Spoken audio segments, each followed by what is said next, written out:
right. And the heater shut off. That's good. So you can't hear it, right? Yeah. Okay, well, welcome to the show. This is Magical Monday. I might have to do some cutting on this sweatshirt that I brought in because it's too big for me. I want to size it down while we discuss the topic at hand. I have a PDF download for you. I think I linked it yesterday. I can't remember now. Did I link it in the show notes? I don't know. Is anyone here? Yes, there's people here. Okay, well, I can't see anything on the screen. All right, you want me to pop it in? Sure. Today we are talking about how to sell your crafts, your makes, your whatever you want to call it, your handmade bags at craft shows and live events. So, a little bit of backstory. I did this for over a decade, show after show after show after show, because if you don't know, I was a night trauma nurse for years and years. After I got out of the Army, we lived in San Antonio, and I worked all the time, 12-hour shifts, 16-hour shifts, 20-hour shifts at a local hospital. It brought in really good money, right? Not only did I get night differential, but I got, the ICU step down differential, weekend differential. Like, I was making it. Then we got orders, or Ramel got orders, to move to England. And so we went from a 2-income family down to 1 on enlisted pay, and it was the shock of my life. So pretty quickly I realized, okay, I got to get my act together and do something to bring in some money. Living in the richest country in the world on the lowest paycheck imaginable was really difficult. So I taught myself how to sew, and I started selling my wares pretty much immediately. Pretty audacious, huh? But you know what? I had to. I really didn't have a choice. I had to do something. So, because I didn't have a car, and I lived in Chippenham, which was this little remote village outside of about 30 minutes from Cambridge, there wasn't a lot for me to do. I had small children. I couldn't get a job on base because the pay was insultingly low, and I would have just been paying for childcare. I would have been working to pay for childcare. So we made a decision. And this is where I tell you all that backstory because I absolutely had to sell my stuff. If I didn't sell, we weren't going to be able to pay our oil bill, to pay whatever else, groceries, whatever we. Well, if we wanted to have dinner outside and go to a restaurant, yeah, we needed to sell stuff. Like every now and then, if we wanted to go to. We probably went out to dinner 4 times a year. Yeah. Back then. So nobody really can understand that kind of desperation until you live it. So not only did I have to sell my makes, I had to be fast, because as my work got more popular, the requests kept coming in, and I took everything I could. I accepted every request. I sewed all night long, a lot of times. So that's the backstory. I've done a lot of shows, all different kinds, from little grass, what is the word I'm looking for? Like, you pop up your own tent, tiny little events where there's 10 booths, all the way up to huge events where there's hundreds of sellers and you're in a building. So everything I put in here is my truth, and I'm not going to sugarcoat it for you because that's not going to help. So let's go through it. Now, if you have questions, can you pop them up, please? Because I can't see anything right now. So, what to expect? First, I'm kind of going through this outline really quickly and trying to give you information as fast as possible. So, what to expect at a craft show? Basically, you are putting yourself out there, and it's an experiment. You never know what's going to happen. And the number one rule you have to understand, or you're not going to make it in a craft show, is how much you sell is not a reflection on your personal worth. Can we say it again? How much you sell is not a reflection on your personal worth. It doesn't mean anything. Okay? So remove yourself from that and you're going to be fine. You will be able to have the tenacity to keep going. Look at every show as an experiment. Some shows are great, some shows are flops. That's the way of the world. Okay? All right, number 2, preparing your crafts. Oh, I guess I skipped over some of number 1. So at the end of this PDF download, I have the different types of shows and how to find them. So if you go to the very back page, 1, 2, 3, 4, 5, I gave you my tips on finding local shows. Often the best thing to do is to attend shows and talk to the vendors and get some feedback. You can learn a lot just by asking questions and engaging the feedback at a show maybe you already know about or attend yourself as a buyer. So often my best shows were put on by local schools. No joke. I sold thousands of dollars of items in school events. Things like the Valentine's Day craft show or the back to school craft show put on by local schools. And you can just pop into the office and ask them if they have any of those planned out for the year. They won't mind telling you. They might direct you to a website or a person to call. So take action and do that. School shows are very good usually. A lot of times the booth rental fee is much lower because it's put on by a school, and the added benefit is extra funds go to the school. One of my favorite events ever was the Undley Pumpkin Patch in England. I did that for, I think, 7 years straight. It was my biggest, most lucrative event. And here's the thing. I went every weekend in October, Saturday and Sunday, from 9 to 5. And I stood on my feet that whole time.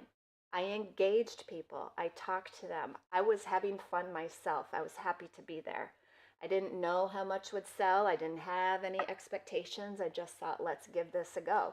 So a lot of times in your local area, you can find events like that, like lavender field events or pumpkin patch events or Christmas events or whatever it is, Mother's Day events. Seek those out. Okay, number 3, state fairs. Those often have tables for vendors. I have personally never done a state fair because I hate being in the sun and in the heat. So I don't love them for that very reason. I like to stay out of the sun. A lot of times if you put up a tent, a pop-up tent, like you can get those on Amazon, it's okay, it's doable. But at a state fair, just know a lot of the crowd are younger kids, and it might not be the best option, but what do I know? It could be your best show of the whole year.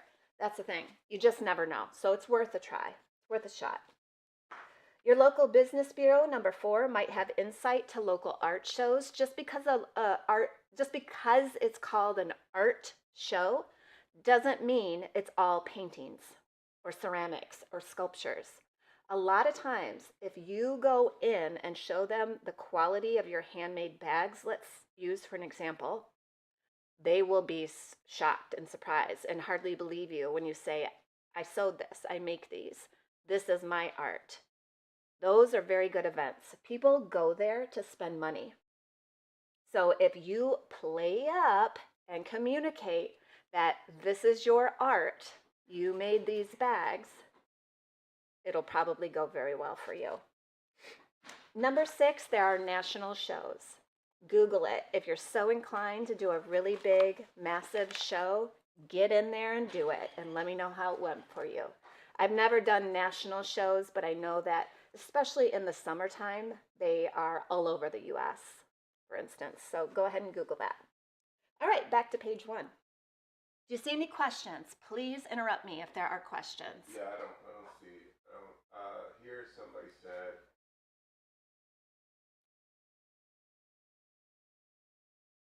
Church events are also inexpensive usually. I almost said that. I don't have, oh, yes, I do. I do have experience with church events. Every Christmas or holiday season in England, my little local church would put on a craft show at night, and there would be hot cider or hot mulled wine, and it was so much fun and very lucrative because, again, people are showing up to buy things. That is their intent and purpose. Okay.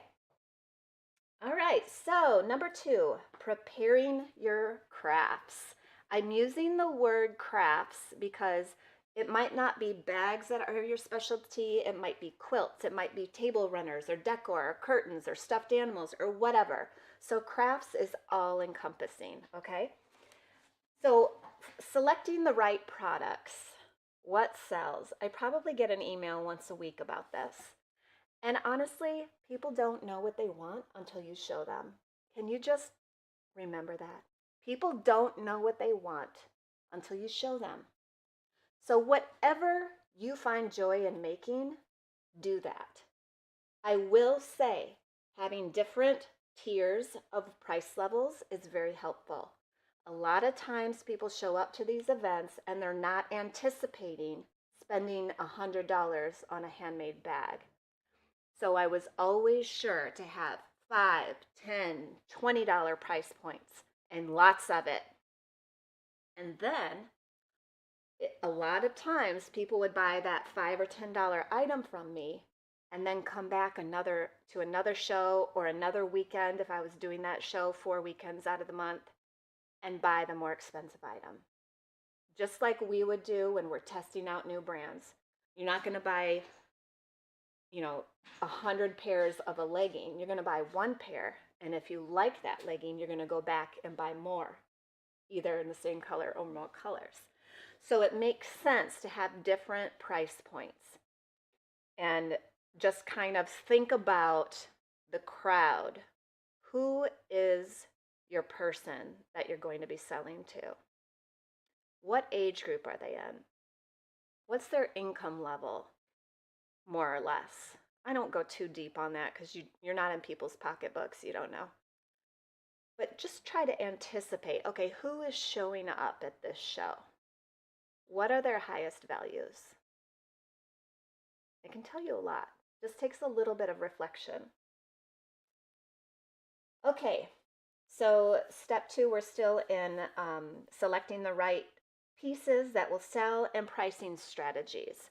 I will tell you the number one thing that stops people from attending shows is I don't know how to price. Boy, girls and boys. Get over that. Don't let that be your stumbling block. Honestly, it doesn't matter what you charge.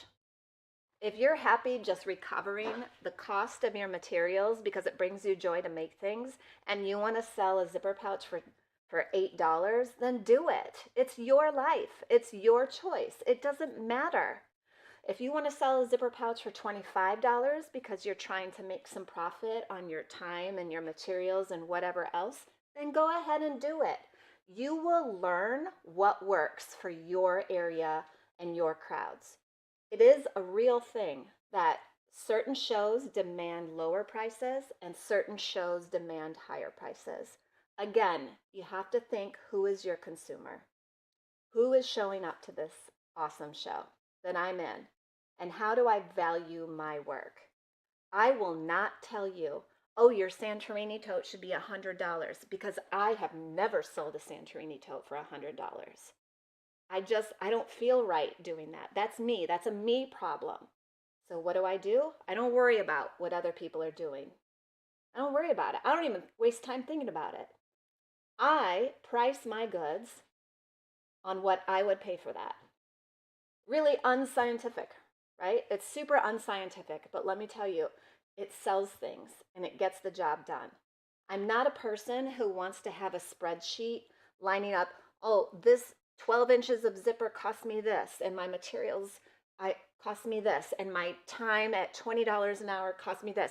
That is not me. I hate that. Just thinking about that gives me the chills. I don't want to do that.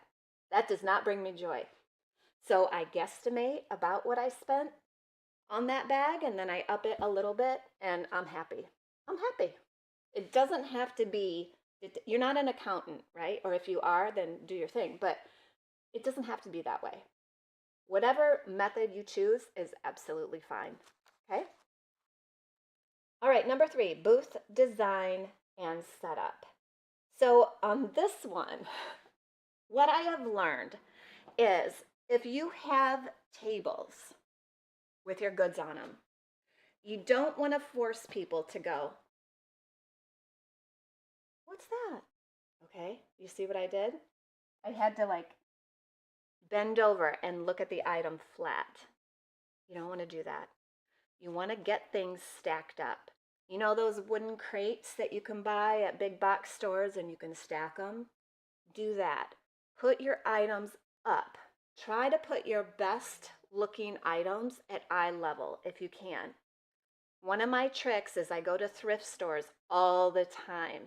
You can pick up bookshelves there for 5 to 10 bucks. Old file cabinets. I just bought one for 7 bucks.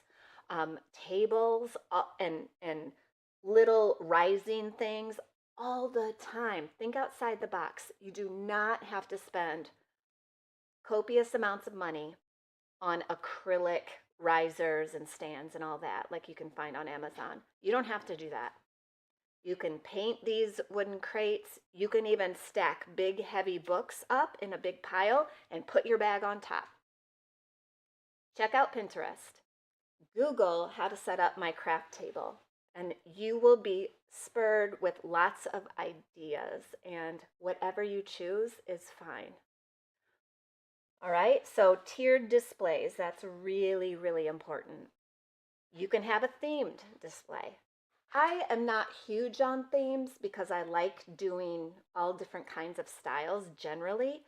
But let's say when I did the pumpkin patch, I made sure to hang up behind me pumpkin buntings. If you don't know what a bunting is, it's those triangle flags. They're really popular in England, and they're called buntings. I sewed the heck out of my buntings, all different sizes, all different price points. And I would decorate my booth with them, and they'd be hanging up, and people would come by and they would say, oh, that's so pretty. And I would say, it's 10 pounds, like $15. It is? Where can I hang that? And I would say, in your window, on your wall, in your bedroom, and give them ideas. And they just go like that. So in the pumpkin patch venue, the train. In the pumpkin patch venue, I would do like a fall theme. But you could also find things that weren't fallish in there. I didn't overdo it. Okay? Do we have more questions? Anything going on? No questions. Okay. I don't just want to talk at you. Please ask whatever you're thinking. So you can make it pretty and not cluttered by incorporating pretty elements such as a potted plant, and put your business cards around that pot in the dish that it sits on. You know what I mean? You can find old glass, beautiful bowls at the thrift shop. Look at this one. This is from the thrift shop. It was $2. I could put a bunch of wallets in here, or little credit card wallet type things in here, Zen blocks in here. I could put, what else could I put? Probably my passport wallets would fit in here. All kinds of stuff. Little kitschy things you make. Think about this. This was at a thrift store. Those punch bowls, remember those back in the 80s where they'd be a big punch bowl with a big ladle and you would get your ice cream sherbet punch out made with 7-Up? Think of putting product in that punch bowl. Throw away the ladle or put it somewhere else and put your stuff in that big punch bowl. It's just so pretty. Or turn it over upside down and put a big bag on the top. It gets it up. You see? Lynette has a question. Okay, go ahead. What size space is the best? It depends on how much you want to take and how much you want to pay. Usually a booth is like a 10-foot or an 8-foot table. 10 by 2, 8 by 2, that's one table, that's one price. So you don't have a lot of space. However, I always wanted to have 3 tables at a minimum because it gave me options. You want options. You don't want to be boxed in. So by that I mean if I put lower price point items on one table, medium, and then high price point, If none of the high price point items were going at all, I would scoop them off the table and fill that up with the lower price point items. Whatever you got to do, you want to have flexibility and options. Okay, so there's tiered displays. I thought interactive would be a really good attention grabber. You know how you go to the fair and those guys are and they're chopping and they're like, I don't know, selling knives or something. Think about doing that at a craft show. Show people, oh, you can design your own bag. Here's my photo album with my different fabric swatches at home. You want to place an order, 50% down right now. Do not take orders from people who are not putting a deposit down. I have been burned so many times. Please don't do that. Do what I say, not what I did and got burned. So that's on you if you want to take orders. I did because I was desperate, but I learned after, the 10th time, okay, I need to get 50% down at the time of order. If not the whole thing, and give them a realistic expectation on when to expect that product. I always said at least 2 weeks. If it was a quilt, 4 weeks. I always had it to them sooner than that, but I didn't want 100 calls a day asking me where their quilt is. People don't understand how long this stuff takes. They don't understand. You're not going to make them understand. Don't worry about it. It doesn't matter. It's your choice whether to sell it or not. I sold my quilts for $200 at that time. It was because that's what would sell. If I priced my quilt at $1,000, who's going to buy it? Who's the client that can afford that? Again, it was my choice on what was going to happen. Okay? Lighting is really important. If you have a dark booth, it brings the whole mood down and it's hard to see your products. And I would say, if you can, I never had really good lighting in any of my booths, but what does make it prettier and brighter is if you can string fairy lights, Christmas lights, in other words, either up and also down on the table. Those little battery packed ones that are really, really tiny now that you can get. Put those on your table, kind of swirled in between your products if you can. It makes a huge difference. Okay, professional signage. We're on number 5 now, page 2. Professional signage is so important, and I would take this a step further.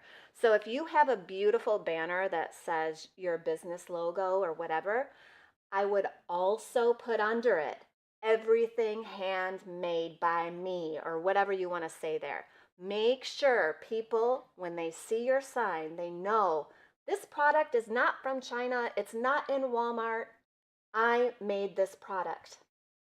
And even though I would have that on my signs, if somebody was looking at something I made, inspecting it and whatever, I would say, that's the only one in the world like that. You'll be the only person to have that because I made it.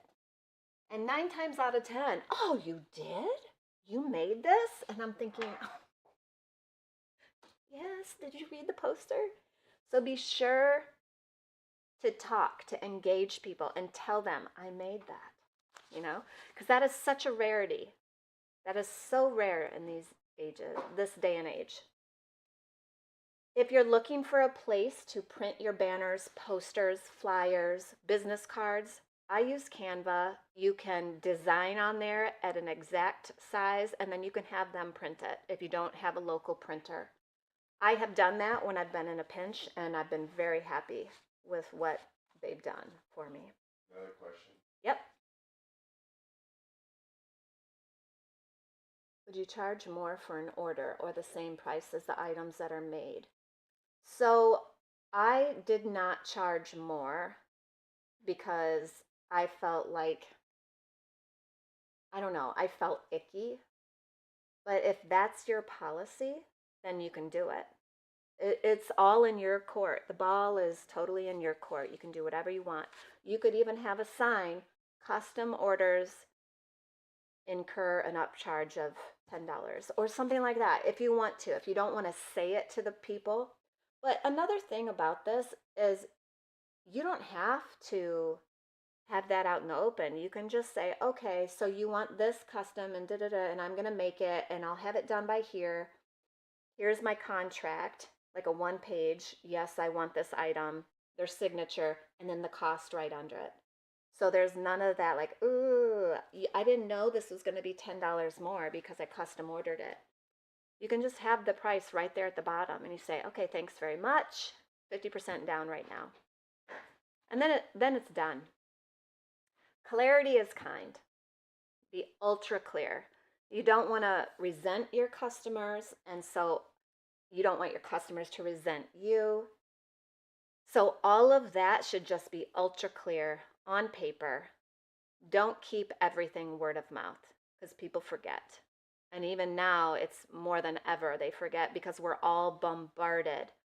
Somebody said in the 1970s, we saw 400 ads a day on average, and now we're seeing 30,000 a day. So it's no wonder people can't remember anything or get confused. So put it on a paper. It doesn't have to be fancy. It doesn't have to be notarized and all that craziness. No, you can just have it on paper and have a copy for both people. That's it. Okay, let's see. Props that complement. I noticed a huge uptick when I bought a couple of mannequins, and a lot of times you can find these on Facebook Marketplace. Okay, I'm just going to be honest. When I would make clothing, custom clothing, yes, I did that. I would put a dress on a mannequin and hang that mannequin up on the poles of the tent. Or when I had a freestanding mannequin, I would dress her in that. And I would sell those items like crazy. And I'm talking aprons. A lot of times, aprons sold that way. There's no sizing to an apron. Okay? It's usable.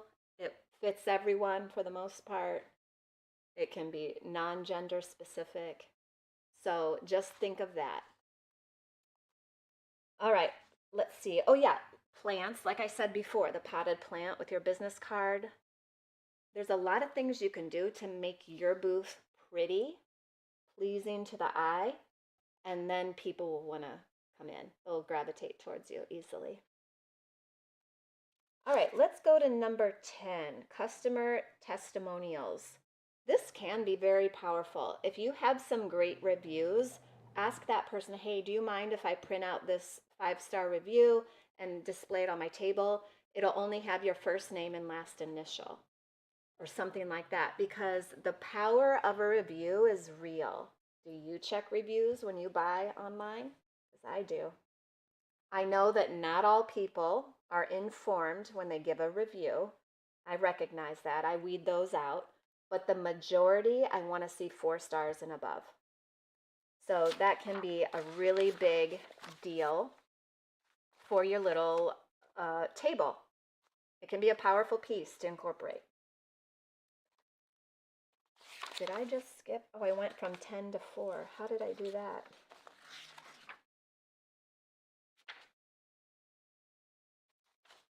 Well, it looks like I might have skipped around. Maybe I didn't staple these in the right order. I don't know. Anyways, let's just keep rolling. Any more questions at the moment?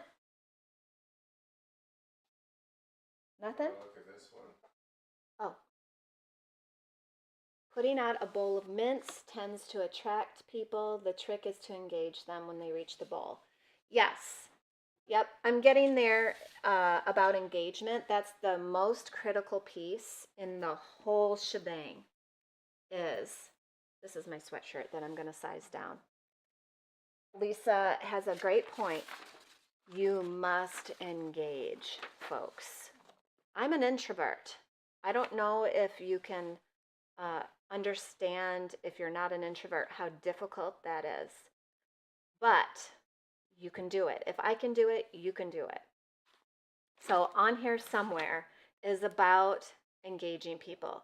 The number of times I've done huge shows and watched the booth in front of me, across from me, across the aisle, with its vendors, sitting in a chair on their phone or iPad and not even glance up at customers walking by or looking at their items shocked me to the core.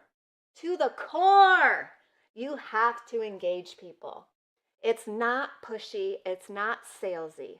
Genuinely ask them a question, give them a compliment, say, can I help you with anything? Do you have any questions about any of these things? Just so you know, I made everything. This fabric, have you ever heard of this designer?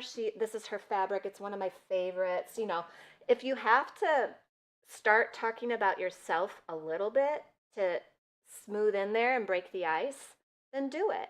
You don't have to say, this is $5. You know, like, don't do that. Act as if you're at a party and you're meeting people and you're trying to make a little small talk. It's okay. It's just breaking the ice. It's warming them up. Because if people don't like you or your vibe or the energy you're putting off, they're not going to buy from you, no matter how good your stuff is. Okay? You have to have some true joy about what is happening, what's on your table, what you made, just being there and experiencing civilization. I mean, it's true. It's really true. Smiling goes a long way. If you're super shy and you don't know what to say, you can just smile.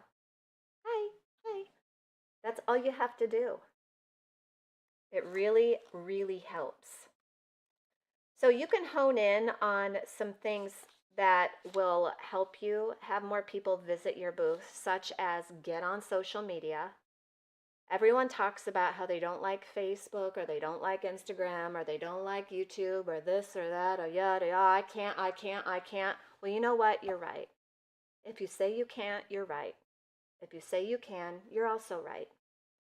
So my business coach, Susan, tells me all the time, get over yourself. I'll say, oh, I don't think I should go live again. Aren't people sick of me? Da da da da da. Why does it always have to be me on the video? What? It's my face again. And she's like, get over yourself. People see 1% of what you post online. So the chances of a person seeing a post twice in one day is very low. How are they going to know anything? How are they going to know you're at a craft show unless you post about it more than once? You have to post several times a day all the week before your show and give all the information you can. Don't write a paragraph. Nobody's going to read that. Nobody's going to stop and read that. 1 or 2 sentences. I'm at this show. This is the time. This is the date. Boom. Oh, what will I have there? There's another post. Here are some bags I'll have at this show. Date, time, place. Come and see me at the show. Maybe you'll win a candy bar or whatever the heck it is. Date, time, location. Again, just keep putting it out there. You're going to feel like you're repeating all the time. I feel like this every single day. Every single day, I feel like I'm repeating myself for the 100th billionth time. But you have to, because people are not watching you like you think they are. They're not paying attention to you like you think they are. It's just like my high school aged girls who get all in a tizzy if they've got a little pimple or something. And I say to them, I know it's devastating for you. I remember. But just so you know, nobody's looking at you that hard. And they don't like that. But it's the truth. Everyone's too worried about themselves. So get over yourself, okay? There we are. Let's see. Oh, handling transactions. I see this all the time online. All the time. Here's the bag I made. Contact me for payment info or how to get it. Talk about a barrier. Nobody's going to contact you. Nobody has time for that. So what you have to do is make it easy to purchase. Have a link online. If you're only online and you're not at shows, you have to have a link online where they click to that product. Maybe it's PayPal, and they can pay right away. And that's it. None of this contact me for info stuff. It doesn't work very well, and you'll tire people out. So at a show, how does this pertain to a show? I have several methods of payment I'll accept. Cash, credit card, Square, PayPal, any of those. I don't do checks anymore. Got burned on that, not doing checks. For the occasional octogenarian, I'll take a check, but not for the mainstream crowd. But I don't let it be a barrier. So if they don't have enough cash for what they want, I'll say, okay, well, this is what you can get with the cash. And if you want this bag, you can do credit card just on this bag if you want. Or you can pay for all of it with credit card or whatever. Just make it easy and be able to do it right then. That's probably the biggest barrier I see at craft shows is people who only take cash. Nobody carries cash anymore. If I take cash to a craft show, I'm not taking more than $60. I don't want to spend more than that. So then I'm going to see a bag that's 85 and I really, really, really, really want that bag. Well, I can't buy it unless they take credit card. So, food for thought. Okay, managing inventory. I will say I am not the best person about this to be talking to because inventory is a constant issue for me. I do use spreadsheets, but I don't like to. I don't love it. It's like pulling teeth for me. This is what I'll say. If I take 30 zipper cases, I write that number down. If I take 30 Santorini totes, I write that number down. At the end of the day, I count what's left and I put that at the bottom, and then I know how many I sold of each item. I don't take a picture of everything and card catalog it and all that nonsense. Like, that's a waste of my time. Everything I make is one of a kind for the most part, so chances are I won't be making that ever again, that particular combination. If I know, okay, I sold 30 easy zipper cases at this show. Those were a hit. What did I do? That is good data. That's good to look back on because that's how you can improve your numbers the next time. But I wouldn't worry about giving everything, a serial number or a picture or all of that. Get the big things done, the big rocks first. So I have this many zipper cases, this many keychains, this many Santorini totes, this many medicine bags. That's how I would do it because it's simple and I'm going to keep up with it. If Ramel told me, oh, you have to serial number everything and take a photo and then write it down in your spreadsheet when it's sold and who it sold to and did it and how much and all that, I'd be like, I ain't doing that. I'm not doing that. So, know your personality and do what works for you, right? Okay. Legal and financial considerations, understanding the requirements. So, in most shows nowadays in the US, you'll need some kind of insurance. It doesn't have to be expensive. I bought it a few years ago for $200 for the entire year for every event. It will just depend on your insurance carrier. It's a good idea to have.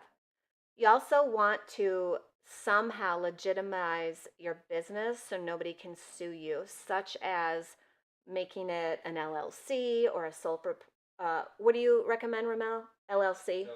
LLC, because then they can't come after your personal finances if anything, God forbid, were to happen. Now, I'm not going to pretend to give you a whole bunch of business advice because that's not my area of expertise. But a lot of times you can call up a local small business tax advisor or even the Better Business Bureau and ask questions. Go down your Chamber of Commerce and ask them too. They might know people who can help you out. They usually, every state has a business development center. Yes. Did you hear Ramel? Can you go in the corner and say that, Ramel? I can't. Oh, you can't? No. So Ramel was saying they usually have a business development center if you want some expert help on that. It can't be too complicated if I did it, okay? Now, I got to a point where I had to hire experts, but that's because I'm doing an e-commerce business now. It's not the same as craft shows. So don't stop yourself before you find out all the information. Okay, let's see what Are you else. trying to do two things at the same time? I am, because my ADHD brain is like going a little crazy. So are you showing them how to do a modification on a Yeah. jacket? So this sweatshirt was way too wide and big for me, so I'm sizing it down. So I cut it up the middle, and then I cut out a bunch of space, and then I'm gonna flip it, and I'm gonna sew the back up. And hopefully that works. And if it doesn't, oh well, I'll figure it out. I think this will work though. I'm just gonna clip this in place, and I'm gonna get back to the handout here in just a second. Yeah. Can you tell I don't like to sit still? It's very hard for me to sit still. That's why I had to hire a business coach, because I'm not going to sit and read a bunch of business articles. I just Okay. Here we go. If you can, what? Here's another question. Oh, another question. Let's do the question first. You Do have you another one too, but I don't know if it's gonna show up. Do you put anything in the item, like a business card or information about the item? That's a great thing to do. I used to put a business card in there just so they remembered where they got it. I think it can be very good. On that note, if you wanted to type up a little, like, this was handmade by me, um, here are, this is the like a little mini story, nothing too long, not a full paragraph, just half a paragraph, so that they can read a little blurb about the item, that would be fantastic. It'll set you apart. Another thing I did when I would display items is put stuff in it. So, for instance, a lot of people would say, "Well, what do I need another zipper pouch for? What am I going to use that for?" And I would have one with candy in it or a gift card. I'd be like, "Oh, great teacher gift. Oh, fill this one with maxi pads, and you can have your daughter take this to school, and it's all tidied and hidden. She won't be embarrassed. She just has a cute pouch." One would be for the EpiPen people. You can put an EpiPen in here, or first aid kit, band-aids, ointments, da da da da da. So think on how you can advise people to use your products, and then show it. And if you can't show it, if you forgot your props, I call those props. If you forgot them, then you have to talk about it. And you have to tell them, "Oh, you can use it for this. Oh, your husband needs an apron when he's grilling. He messed up his chinos last week, you know? My husband, he messed up his chinos last week because he was grilling and got meat sauce on him or whatever." Just go with the flow and guide your customer on why they need that product. It goes a long way. Here's another one. I don't know if it's gonna show up. Okay? Show up. If it doesn't, you can read it. Yeah. I think my biggest fear or obstacle about selling to people is that I don't know what happens if the piece needs repair. Even if it isn't the result of poor craftsmanship, any suggestions? Oh, yeah. So if you sell something Yeah. and a tap breaks off or something. Listen, I used to tell people all the time, they would buy a bag from me, and I would say, "This is not to carry the Encyclopedia Britannica, okay? So keep what you're carrying in here on the lighter side, and don't push it, because this is handmade on this cute little sewing machine, and it's not industrial strength." It's not it's not a plastic IKEA bag that carries a bookcase. You know what I'm saying? So I would just advise them. However, you can say, if they tell you, "Oh, well, my strap broke," you can offer to fix it. Maybe a first time, establish a good relationship, and just say, "Just so you know, this is not meant to carry super duper heavy things because it is handmade. So just be aware of that." But I had one customer who would break everything, and I'm like, how is she doing this? I don't understand it. And finally, I just said, "I'm going to have to charge for repairs." And honestly, I don't recommend repair. I recommend you buy a new bag. And it's just the way it is. Some people just really Use it. use their stuff like to the nth degree. But the totes that you make, they're pretty. Mine are pretty strong, but let me tell you, I've had some people rip a rivet out. Don't ask me how, because I've never had that happen, and I carry a lot of stuff. But I would usually offer to repair it, no charge, whatever, as long as I don't have to use a ton, like it's not going to take me all day long. So you can just have that as a caveat in your, like in that slip that you put in your bags, just so you're aware, this is not meant to carry an encyclopedia. Please take care with your handmade items. This is how I recommend you wash or spot clean. Or if it gets really dirty, order a new bag from me and I'll give you 10% off or something like that. There was no text from Magical Monday. Oh, I must have forgotten. Sorry. I forgot, but I did post on Instagram. Yeah. I have to remember to tell Claudia to schedule those. So that was on me. Let's see. Okay, so I went over all that really quick. Time management. So one thing I will say, along with staying up on your feet, circulating.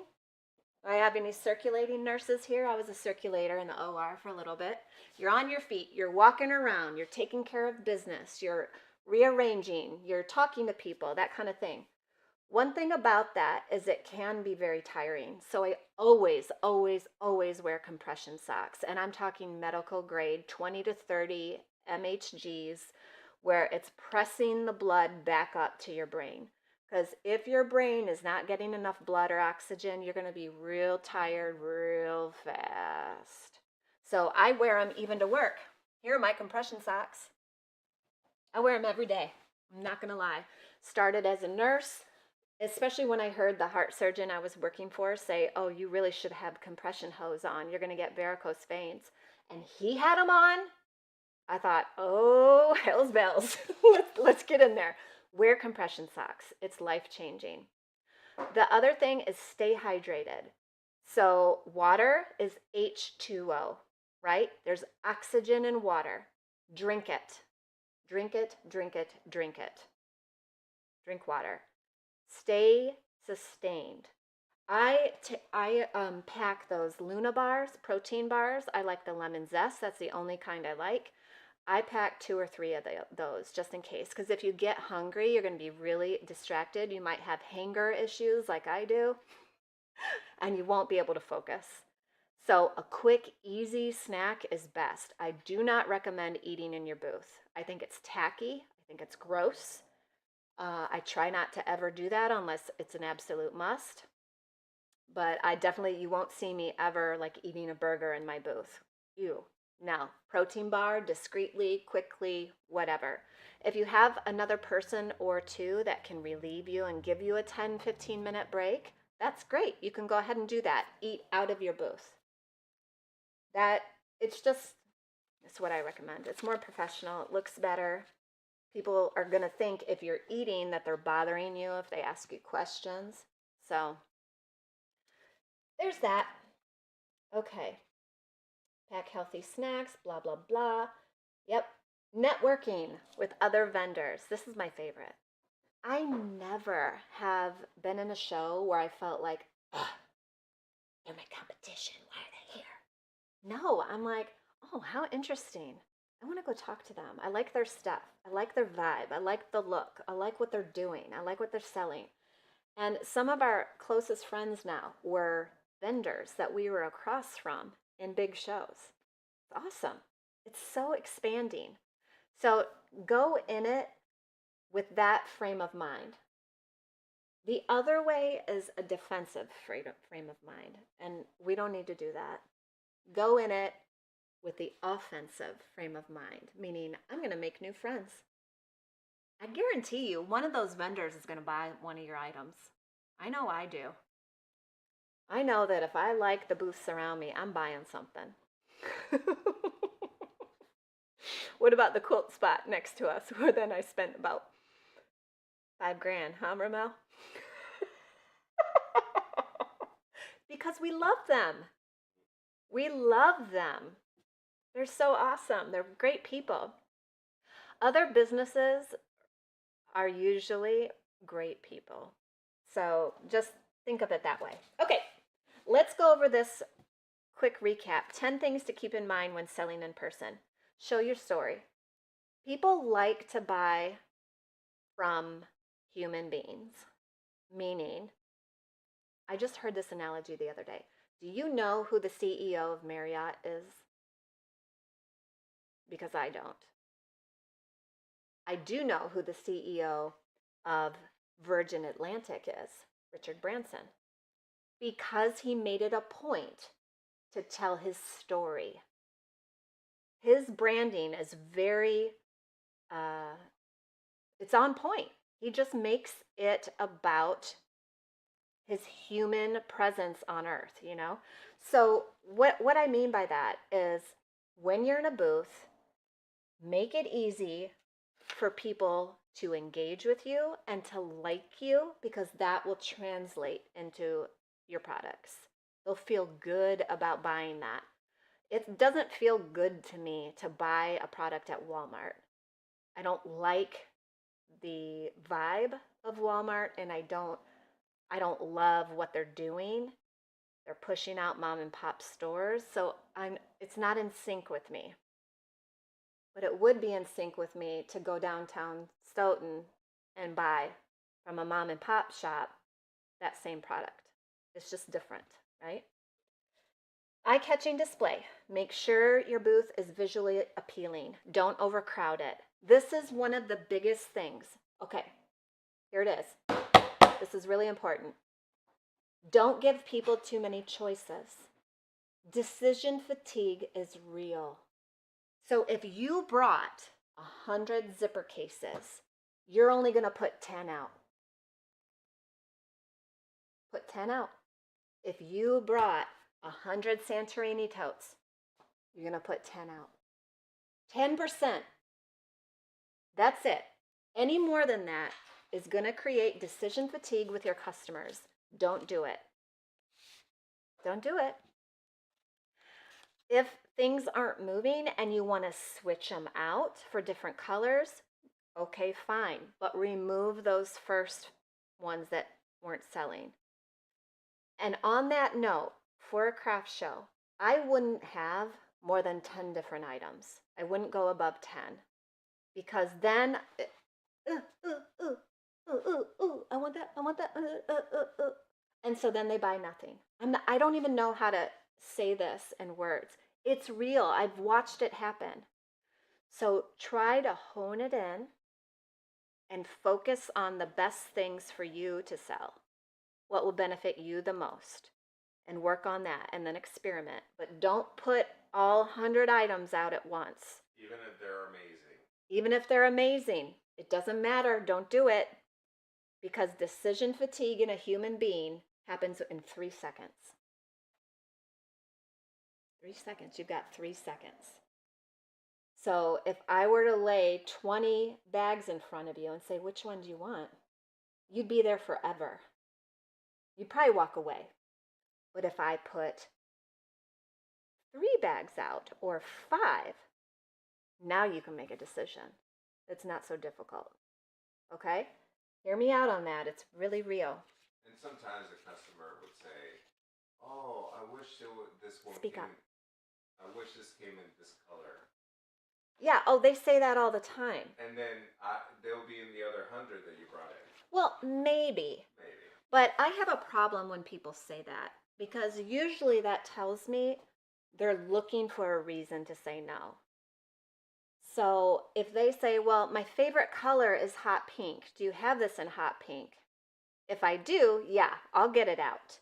But if they say, I don't really like any of these colors. Do you have anything different? I'm not wasting my time, because I know that person is not going to make a decision. And this is 10 years of experience speaking. So I just have some psychological experience with this. And I'll be like, nope, this is it. And I'll walk over to somebody else. because I know they're not going to make a decision. Here's a question. If you sell out of your 10 pouches, do you put out additional? Oh, yeah, of course. Yeah, absolutely. If I sell 2 pouches, I'm going to pull 2 more out. Yeah, 100%. You don't want your table looking bare by any means. All I mean is you don't want to have it so crowded that there's decision fatigue. So keep it clean, keep it tidy. But yeah, I'm going to put 10 pouches out, and if 2 sell, I'm putting 2 from my reserves under the table back out so that I have 10. That's what I do. Yeah. Great question. Okay, so we've got that. Special deals. I'm asked about this a lot.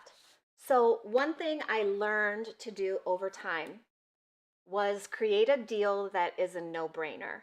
This is kind of like what I do on my matchup show. I can't believe I'm telling you that. But it's a no-brainer because the deal is so good. So for instance, easy zipper cases, 3 size options, small, medium, large, right? My large pouch is 30 bucks. But guess what? You can buy all 3 for 40 or 39. Well, that's a no-brainer. Of course I'm going to buy all 3 for 39. Of course I'm going to do that. I'm not going to give you $30 for one when I can give you 9 extra bucks and get 3 pouches. But you have to think these deals through and make sure it's good for you, okay? So make sure it's good for you. It's going to move the needle, and the deal is so good, it would be silly to say no. Capiche? All right. Accept multiple payment methods. We already talked about that. I will say it's awesome if you can be the circulator and then you have a payment person. So Ramel, when we do shows, Ramel is the payment person and I'm circulating the crowd. I'm answering questions, I'm talking to people, I'm guiding them, and da-da-da-da. Ramel is taking payment. There are times I have to step in, but in general, that's our method. Promote on social media. Do not overthink this. Just go out there and create your accounts and start posting your stuff. It doesn't matter how many likes you get or how many people are following you. That doesn't matter. That isn't real, okay? People who chase numbers like that, it's for ego. I'm just gonna say it, and I've been guilty of that. I have felt in the past like, why can't I grow my numbers bigger? Blah blah blah. And then I think, hold up, wait a minute. You have some awesome people in your customer base. Focus on them. The focus is not on my numbers. Okay. Yeah, I have another question. All right. Could you rattle off a list of things you have had good luck selling? So definitely, oh, that's down here. I'm getting to that. Yes, I will. Let's see, follow up. So collect emails or social media handles from customers to keep in touch. This can create a loyal customer base. So you could have a fishbowl and say, I'm giving away a bag at the end of the show. If you want to put your email in, I'm going to draw a person out, and whoever wins will get this bag. And then you have all those emails. So one thing about email lists is it's incredible the power of an email list. You don't have to be selling things. Your email list can solely be, hey, I'm at this show on this month at this time and location. Come and visit. You never know what you'll find. You're not selling anything. You're just disseminating information, bless you, information about where you're going to be. Collect emails. It will be good for you. Okay, next up, remember a friendly attitude and genuine enthusiasm go a long way in making your show a success. Okay? Be strong. Be strong. And by that I mean, even if you're not selling very much, think of it as an experience. It's experience under your belt. It's only going to get better. Stay positive, stay smiling. I'm not talking about toxic positivity, okay? You can feel your feels, but do it after the show. All right, my top selling items when I did shows. Number 1, easy zipper cases. And that's why I'm so fast at them. I've made thousands of these little things. Offer a triple size bundle at a deal and make it stupid easy to buy all three. So there's my example right there in type for you. Easy zipper cases. Number 2, wrist clutches. Be prepared to offer examples on how to use. I noticed that the younger girls like the small bags, the wrist clutches, the little things. You know, they're not moms yet. They're not carrying everybody's crap. Number 3, holiday decor, such as my patchwork pumpkins. I think I've probably sold 3,000 pumpkins in my life. That's where it came from, you guys. Being at that pumpkin patch and thinking, how can I make this work for me? Patchwork pumpkins, that's why I wrote the pattern for you. Table runners, napkins, buntings. These went like gangbusters for me. I only put out 3 at a time. Do you hear me on that? I put 3 out at a time of a table runner, of bunting, or of the patchwork pumpkins. So if I had a family, small, medium, and large, I'd only have 3 sets out. If I only had large pumpkins left, I would just have 3 out. It's aesthetically pleasing to the eye to work in odds, 1, 3, 5, 7, 9, that kind. I don't know why, but it's true. Maybe if I went to school for art, I would know why, but I didn't. Santorini bags, number 5. Santorini bags. But let me tell you, I had to explain.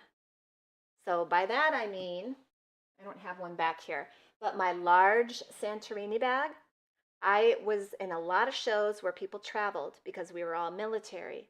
So I would tell them, look at this bag. It fits under the airline seat. It fits in the overhead compartment. You can use it as your online carry-on bag. I didn't market it as a purse. It was too large for that, right? Well, not for me, but so I had to think, how can they use this best? And that's where I went. Let's see. Seasonally, my passport holders went wild in late spring because everyone is thinking about traveling. So I sold tons and tons of passport holders, but those were generally at Mother's Day shows. Okay, so think in terms of time of the year and your location. Like, what do people need? What problem can you solve for people? Okay. Okay, I have this in tiny font, but I'm going to read it because it's really important. And I have to remind myself to take my own advice as well. What? What? Explain it with a shimmy. People like your shimmy. My shimmy, shimmy. Let me read this real quick to you. It is so important. Remember, I shouldn't have said if. I should say when people say, I can make that, just smile and say, yeah, but you won't. That's always what I said. And they would laugh. They'd be like, oh, yeah, I guess you're right. You've got a point. Oh, I mean, it's true. Yes, you can make it if you have 5 years of experience of sewing and you know how to interface and you know how to put in a zipper and you know how to do this and this and this and this and this and this. Yeah, you can make it, but you won't. Okay? Don't get hurt feelings. Try not to. That's easy for me to say, right? Try not to get hurt feelings because people will say the darndest things. I've had people pick up things and be like, ugh, that's ugly, and walk away. I've had people say, things like that, or, what do you use this for? Just that general kind of crappy attitude. Ignore that. It's not about you. It's about them. A lot of people, to feel better in life, have to put others down. We all know this. So try to remember that. It is so difficult. I have many experiences with this. One time I even teared up and had to walk away because it was just so insulting. But then, that person doesn't matter. It's not a reflection on you, it's a reflection on them. So if you have to, just turn around, walk away. Cuss them out later. All right. That's another question. Yep. How do you handle sales tax? Well, you'll want to check in your state. I always charge sales tax wherever I am because by now I'm pretty sure it's the law that you have to do that. And then you just send it in online.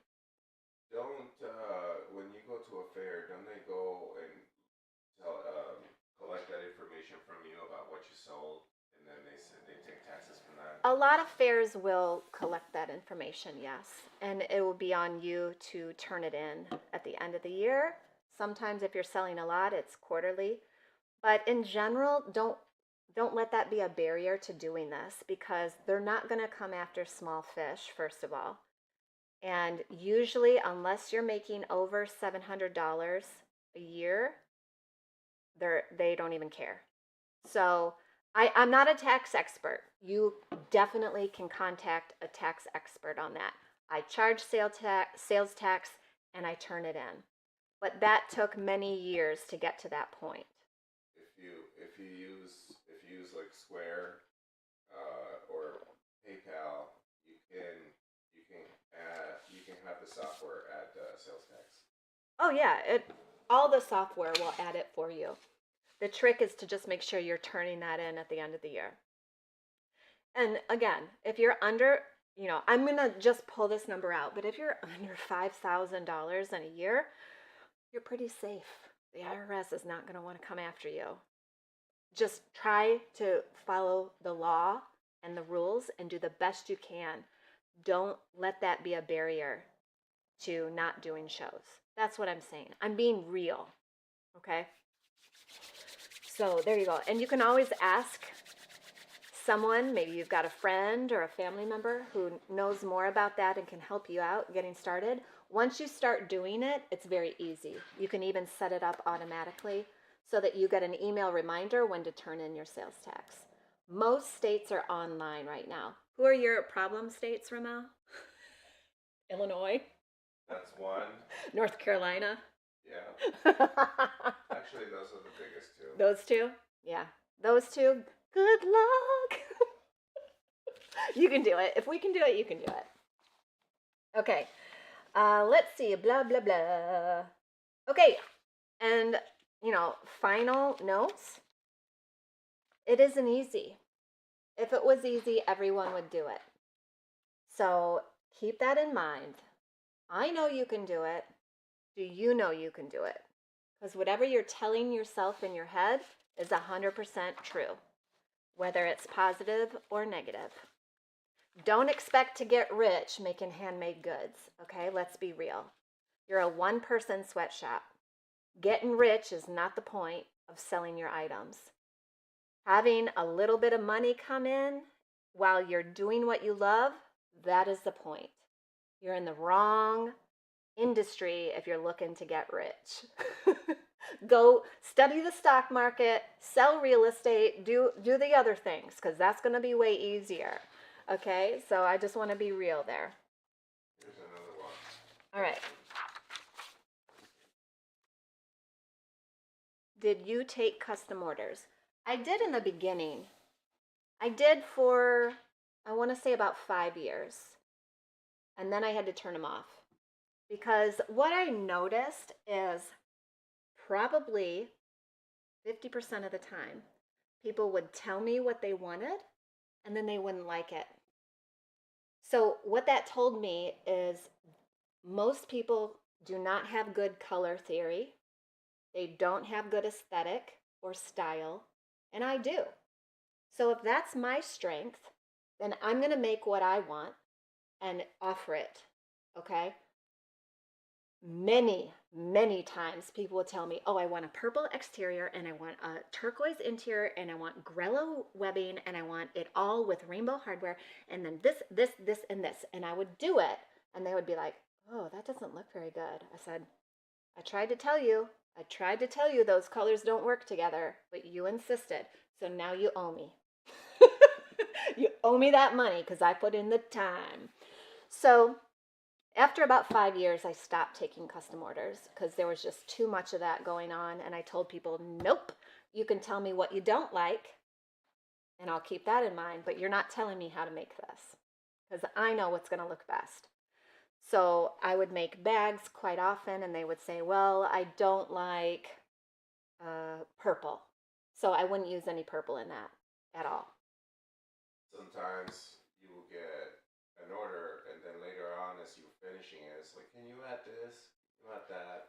Yeah, because people are not good at making decisions a lot of times. So I would say with decisions, just be ultra clear. I wasn't good at that in the beginning about being very, very clear. Clarity is kind, and I've realized that over time. So if you're going to take a custom order, be very clear about your expectations as well as theirs. You know, timeline is huge for people. They don't want to wait 6 months for something. You're fine. Expense is real. Make sure they know where this is going. Don't say, yeah, I'll make you a bag, and then tell them, oh, that's $85, please. And they have no idea because people will assume that your prices are going to be like Walmart. And they're not. There's no way. There's no way. So be upfront. It's not about feelings. It's not personal. Just say, yes, I can make that Santorini tote for you. My fee is $85. And they can take it or leave it. There's time. There's time. Okay, what else? I'm going to sew this back up real quick. Do we have any other questions? If you're too embarrassed here to ask, you can always comment on the... I don't have the camera for the back. I know, that's why I pulled it over. I don't want that camera over now. I'm just sewing a straight line. You can always leave a comment, and I will get in there and answer you. I do go into YouTube comments pretty much daily and respond. You could also send an email, but just know it's probably not going to be me answering. It'll be Michelle or Dodie, and I will help them with the answer, or not help them.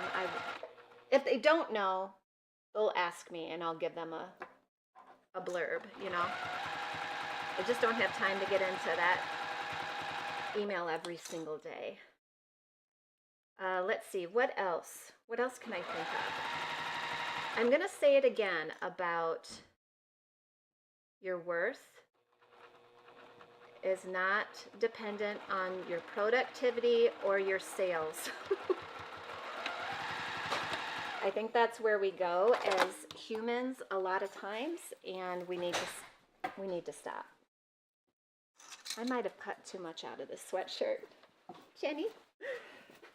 Let's see. Yep, that's going to be too small. You made it too small? I made it for a Barbie. Oh Well, you know what? That's okay. I'm just going to unpick it and put a tiny strip of fabric in there. And it'll be fixed. But you see what I mean? I'm not going to get all bent out of shape. This is sewing. Easily fixable. It's going to be fine. I'll just have to do some creative restructuring here. That's hilarious. I might be able to... I think what I'll do is unpick that seam and put a strip of quilting cotton in there. That'll be so unique, won't it? And then I'm going to have to see if the shoulders are going to fit. Because a lot of times, I don't know if you notice, but when you have a sweatshirt and it has a dropped shoulder, that can look okay when it's bigger, but this one doesn't have a dropped shoulder. So I want to make sure my shoulders are going to hit in the right spot here. So that's okay. We'll see how this goes. Any other questions, Ramel, before we end this Magical Monday? Don't forget to download the PDF. It can be really good to review these things before you have a show. I'm going to say the biggest thing is to just get in there and do it. take action. Dreaming is not enough. We have to take action, right? Sometimes it's the right step, sometimes it's the wrong step, but that's life.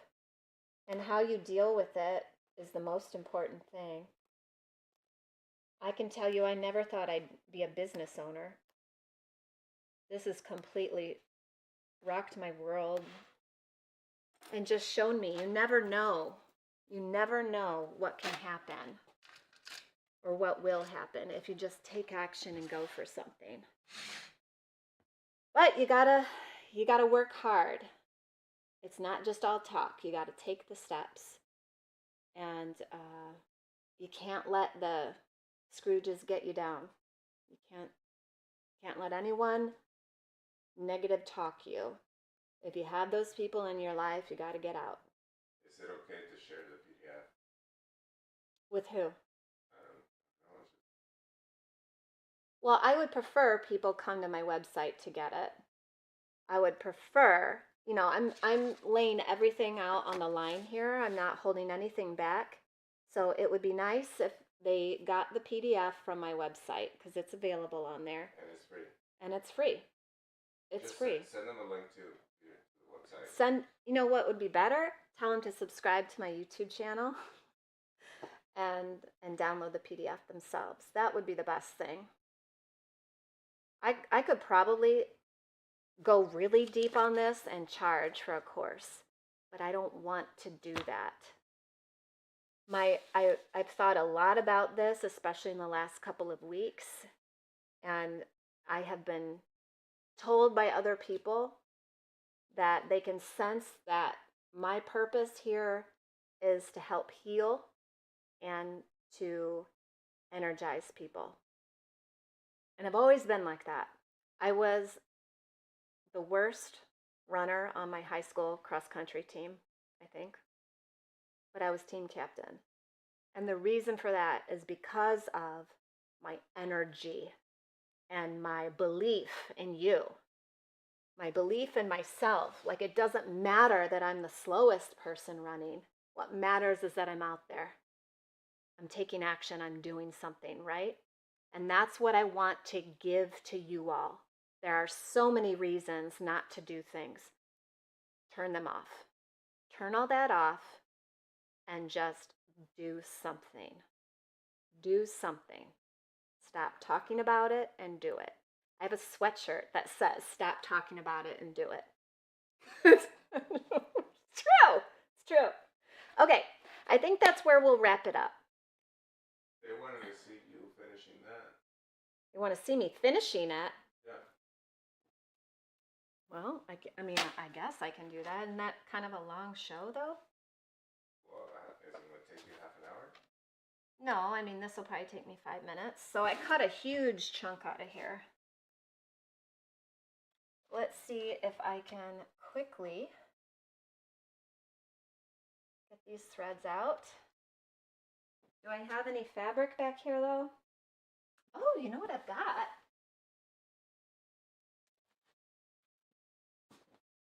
Wonder if that would work. I don't love it. This one work? No, too white.